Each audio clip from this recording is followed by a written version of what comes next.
So in a matter of days, former President Jacob Zuma is set to join a growing list of former leaders that have been jailed in their own country. But what impact does prosecuting current or past state leaders have on democracies? Well, research by the University of Washington's Political Economy Forum has found that prosecuting former leaders could undermine democracy as much as granting them immunity. The study found that even in mature democracies, the courts can be weaponized against political opponents. Let's get you some analysis now, more on that research. We're joined by University of Washington's Political Economy Forum affiliate, Morgan Wack. He joins us from Seattle in the U.S. this morning. Good evening to you, Morgan. It's great to have you with us on the show this morning. You know, I suppose the first question is, how do we read this? In a South African context, it's been sort of lauded, this decision by our constitutional court, by our former president, as a victory for democracy, but also a sad day for the country. Yeah, absolutely. Well, thank you, first of all, for having me on. I'm happy to be here.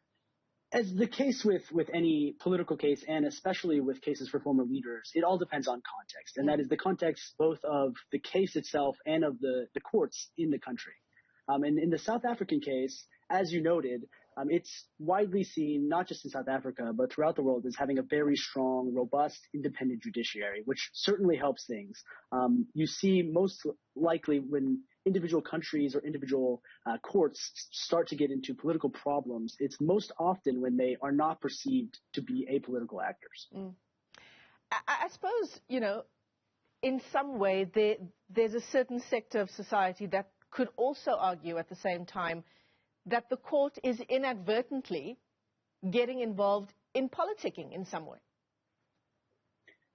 Of course, I think any time you go after a former leader, as is fairly common, especially in relatively new democracies, there is going to be a segment of society or a specific political party that perceives a political opinion or a court decision to be a political decision, even when that may not be the case. As if we look at some place like Brazil, where you have a repeated crises of former leader arrests and jailings, you can get into somewhat of a downward spiral where one of two things can happen. Either it's perceived that everyone is corrupt, and so it might normalize corruption, or it might normalize the jailing of ex-presidents and ex-leaders, which can be bad and could make it sting less for future leaders to get involved in certain activities. Or worse than that, current presidents and leaders who might have more influence in the courts can actually use the courts as a tool to kind of bar current leaders or current opposition members, as we see something happening now in Nicaragua and a couple other countries. So those are definitely the downsides of phenomenons like this. What are the positives? Yeah, so there are lots of cases, especially in more mature democracies and in countries with strong independent judiciaries like South Africa, where court cases are not necessarily perceived as political crises or political motivations when they come down with cases like the one against Jacob Zuma.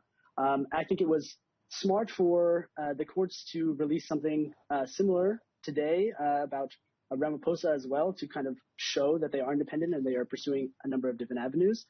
You can see cases like in South Korea where actually 5 former leaders have been brought up on charges since the 1990s, and that actually hasn't had too detrimental of an effect on the democracy there, because they have shown with evidence that these charges needed to be made. And it proves to the people of the country in a lot of these cases that nobody is above the law, which is a tenet of democracy worldwide. Yeah, absolutely.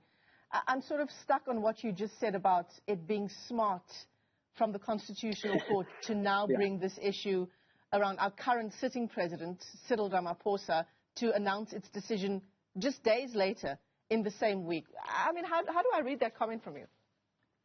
Yeah, well, I think it's certainly, I have no inside information. I think it's very great for them to have these multiple cases and to have the resources to go after multiple charges and multiple cases at the same time. In a lot of different countries, essentially all the resources be put into a single case. They wouldn't necessarily have the leeway or the power to go after a number of different cases to do all the work that is required from a legal standpoint to show that they are working on a number of different cases. If they only had the resources to focus on one individual case, on the Ramaphosa case or the Zuma case, it could be perceived that they are siding with one faction of the ANC over another. And they're fortunate enough that South Africa values a strong judiciary and an independent judiciary, that they can go after a number of different cases, prosecute a number of different events and avenues. I mean, if it is a calculated move by the Constitutional Court, how do we read something like that in a context where we're saying the court does not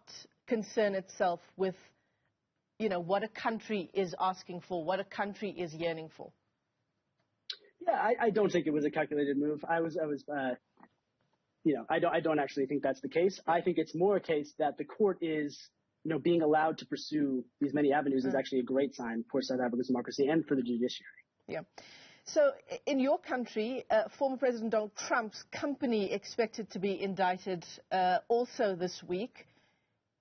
What does that mean? He's been talking on the sidelines as well about a political comeback of some sort. Yeah, I think he has never really conceded the initial loss in the election. So for him, I guess he sees it less of a comeback and more as a readmittance into a race he feels unfairly pulled away from, which is obviously not true. And it was a fair election. As in many countries, these types of allegations are going to be seen as political, just as we spoke of before. When Netanyahu of Israel had charges brought against him, he called it a witch hunt. We see very similar language from a lot of former leaders who are brought up on corruption charges because they can play into this political angle. In this case, I think one of the most important things and one of the most impressive things that the court did in the Jacob Zuma case is not just to bring about charges, but to do it in a way that is so vigorous and so straightforward, to bring forward the evidence, to be very transparent about the evidence that they have, that it brings back that legitimacy. And I'm hoping that will be the case in the United States. Obviously, this is a very new case, and this only came through within the last few hours in that particular case of the Manhattan jury. But I think, as we've said, not going after former leaders is also a sign of weakness as well. You need to reach a higher bar to go after former leaders. You can't necessarily settle for a low standard of evidence, but it will be interesting to see how that progresses. Yeah, absolutely. Well, it's been a great pleasure talking to you, Morgan.